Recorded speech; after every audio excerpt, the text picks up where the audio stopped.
Hola a todos, buenos días. Mi nombre es Julieta Marino, soy la editora de la agencia Safras. En el día de hoy vamos a estar conversando con el analista económico Salvador Vitelli. Salvador es el jefe de research de Nomano Group. Bienvenido, Salvador. Gracias por atender nuestro pedido de preguntas y respuestas. ¿Qué tal, Julieta? ¿Cómo te va? Buen día. Gracias por la invitación, un placer estar acá. Bueno, Salvador, esta semana no es una semana más para todos los que somos y seguimos las noticias del agro.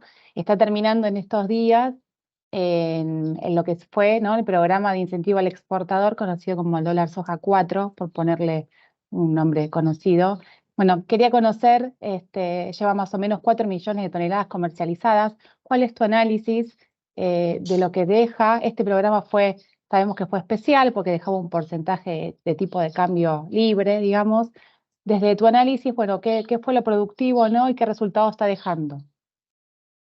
Bueno, en términos macros, fue una edición, como bien comentabas, completamente distinta a las ediciones anteriores por esto de que, bien mencionabas, en el porcentaje en que se liquidaba un 25% era de libre disponibilidad, que entre los analistas estimábamos que se quedaba un dólar similar a un contado con liquidación y al 75% al oficial. Un esquema novedoso que además introdujo algunos cambios con respecto a lo que es el pago de los derechos de exportación de las declaraciones juradas, que ahora se dejaba que sea la mitad, que iba a ser aproximadamente un 45% de esto, lo cual dejaba algunas inquietudes en el mercado de que realmente estaba detrás de estas medidas. Pero más allá de eso, en cuanto a lo que fue la medida en sí, me parece que fue una medida que logró no solamente incentivar ventas, porque como bien decías, el volumen ya comercializado está, si uno mira el mismo momento de tiempo, por encima del esquema anterior, y que además le permitió al gobierno un respiro en el contado con liquidación, porque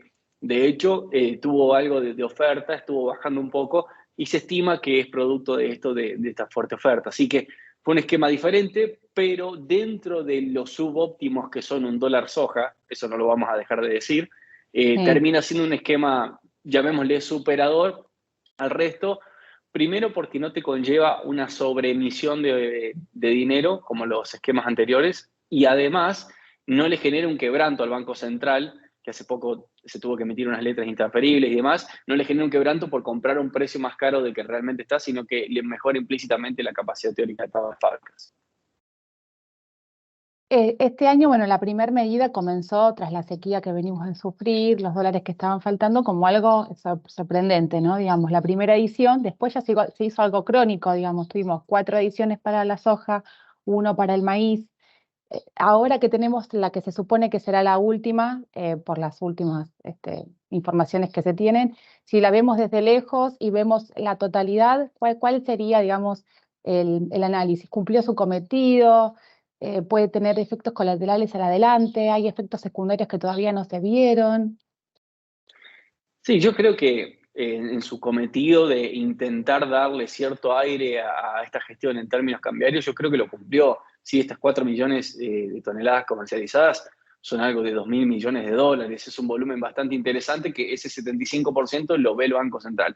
El problema es que estamos en una dinámica donde el Banco Central está pudiendo comprar muy poco en el mercado de cambios y que además otra parte la huelga para intervenir en los dólares financieros. Entonces termina siendo comprar poco de un lado y vender mucho de otro. Pero, sin embargo, como cumplir su cometido, en definitiva sí, ahora estamos en la antesala de quizá un nuevo dólar para el sector petroquímico, pero que en Ujú. definitiva termina siendo más de lo mismo.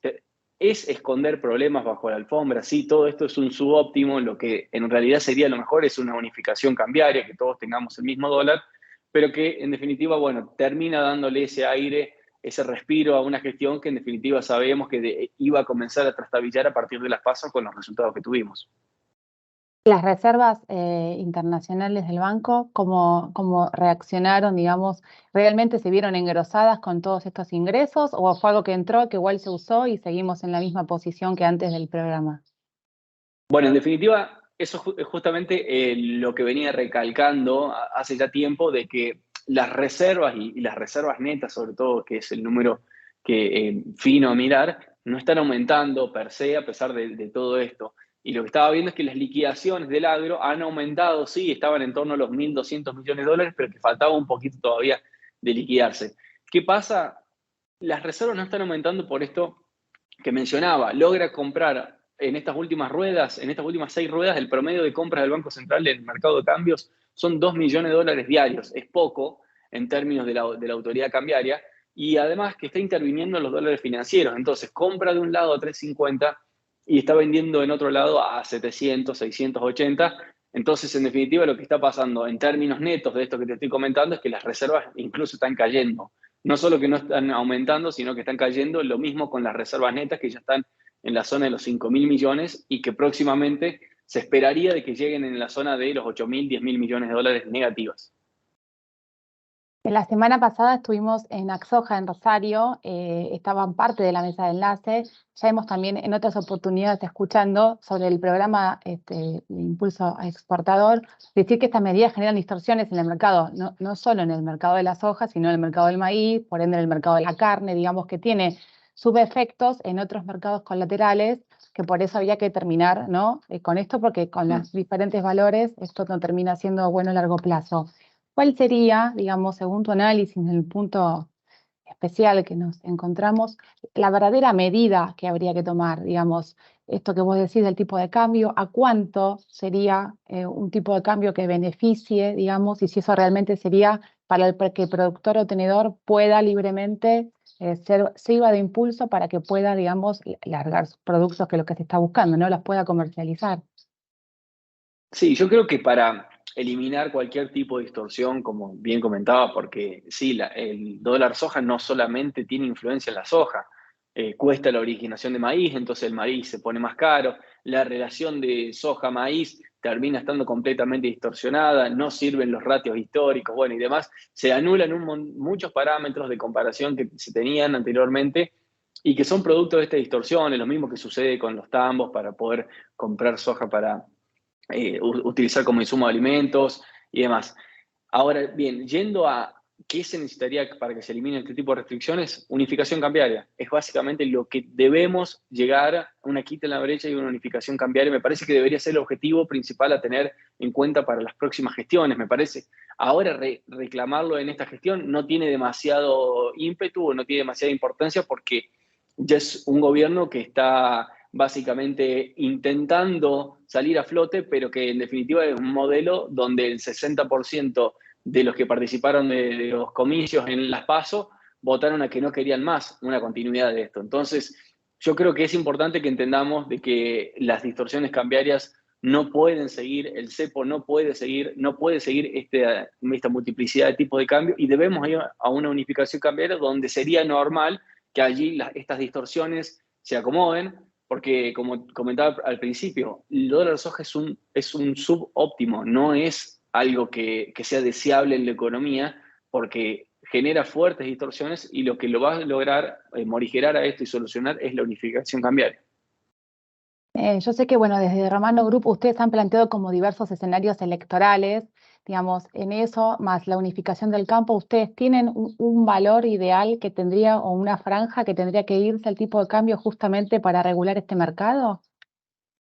Bueno, si uno mira en términos históricos los niveles de el dólar financiero, hablemos de él contado con liquidación, en términos históricos y reales, estamos en un dólar que es bastante competitivo. Pero esto significa entrar en un escenario de estabilidad donde reformas se hagan de manera ordenada, donde no haya un descalabro nominal, que parecería que Argentina está yendo hacia ese escenario. Entonces, hablar hoy de estadísticas históricas no tiene demasiada relevancia por el hecho de que, en definitiva, lo que hacia donde vamos todavía es bastante desconocido. Ahora bien, sin dudas tendría que ir a un tipo de cambio más competitivo. Si miramos esto que te comentaba, el dólar contado con liquidación deja a la economía argentina hoy, siempre pensando en precios de hoy, en un tipo de cambio muy competitivo.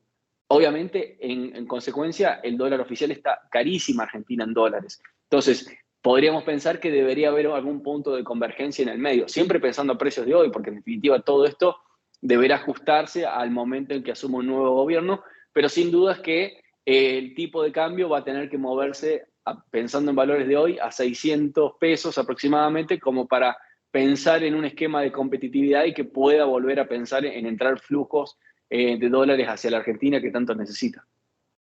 Tomando las propuestas, digamos, bueno, uno es la continuidad o no, más o menos, de un programa sería el de Massa, el de Milei y el de Bullrich.